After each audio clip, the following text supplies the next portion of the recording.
चंद्रपुर के विधायक किशोर जोरगेवार इनके निवास स्थान पर आयोजित पत्र परिषद में भाजपा के प्रदेश अध्यक्ष चंद्रशेखर बावनकुले, राज्य के मंत्री छगन भुजबल ने विविध विषयों पर संवाद साधा।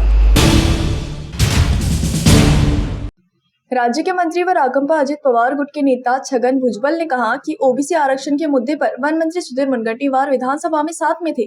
आरक्षण के लिए जो साथ में रहते हैं, हम उनके साथ रहते हैं। इसलिए महायुति के उम्मीदवार सुधीर मुनगंटीवार के प्रचार के लिए चंद्रपुर आया हूँ। उन्होंने कहा कि स्थिर मजबूत सरकार के लिए मतदान करें।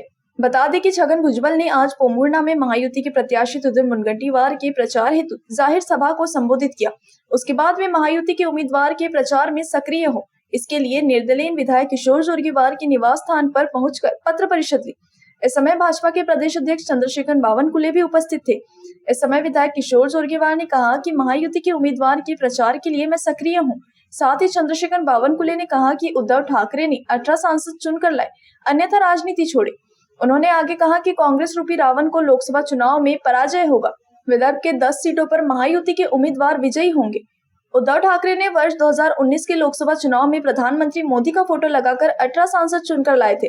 2024 में ठाकरे ने 18 सांसद चुनकर लाए। ऐसी चुनौती भाजपा के प्रदेशाध्यक्ष चंद्रशेखर बावनकुले ने दी।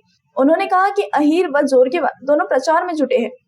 की ज्या वेळेला हे बीड वगैरे ज्या खेळत त्यावेळेला अनेक महाविकास आघाडीचे नेते जे पहिल्यांदा जे आहे जालन्याला अमरला ज्या वेळेला लाठीमार झाला त्यावेळेला गेले.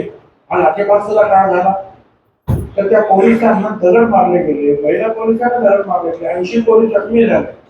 नंतर स्वतःच्या रक्षणासाठी त्यांनी काही लाठीमार केला. तर तो झाल्याबरोबर महाविकास आघाडीचे अनेक नेते गेले. शरद पवार साहेब गेले. त्यामुळे उद्धव ठाकरे गेले. त्याच्यामुळे अनेक लोक जायला लागले, मंत्री जायला लागले. आता दुःख हे आहे की ज्या वेळेला आमदारांची घरं पेटवली गेली, एका वाड्यामध्ये जयदर क्षीरसागर माजी मंत्री त्यांची आई वाढल्या त्या 2-3 वेळा खासदार होत्या. त्यांचा पुतण्या तो आता पवार साहेबांचा आमदार आहे. त्यातला एक जो त्यांचा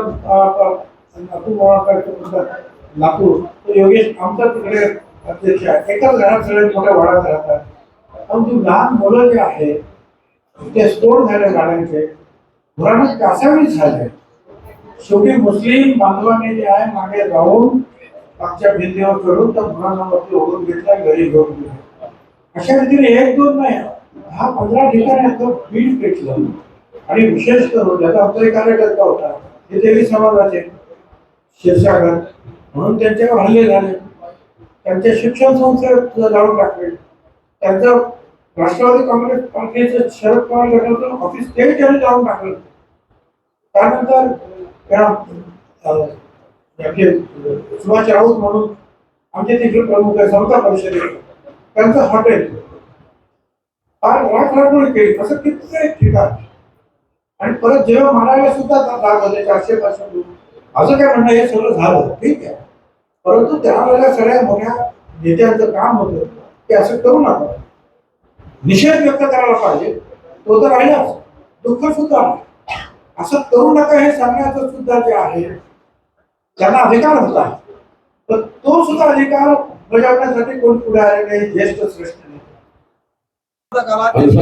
निवडणुकीमध्ये पूर्ण प्रचारामध्ये आजही माझ्यासोबत, यापूर्वी सर्व प्रचारामध्ये आजही मध्ये पूर्ण प्रचार चालू आहे. आजही ते 2 विधानसभा जाऊन आले आहेत. कोणी याबद्दल गैरसमज करण्याचं कारण काहीतरी उपन्यास करण्यात आला आणि त्यांनी बोललेलं विधान हे एडिट करून टाकण्यात आलं. एडिट करून पूर्ण त्यांनी सांगितलं की मोदीजींच्या विकसित भारताच्या संकल्पना साथ देताना ग्रामपंचायत सारखी निवडणुकीला एक मत महत्वाचं आहे. त्या एक मतपेटी नेण्याकरता आपण याकरता काम करा. त्याचा पूर्ण एडिट करून दाखवला. त्याबद्दल तुम्हाला माहिती आहे.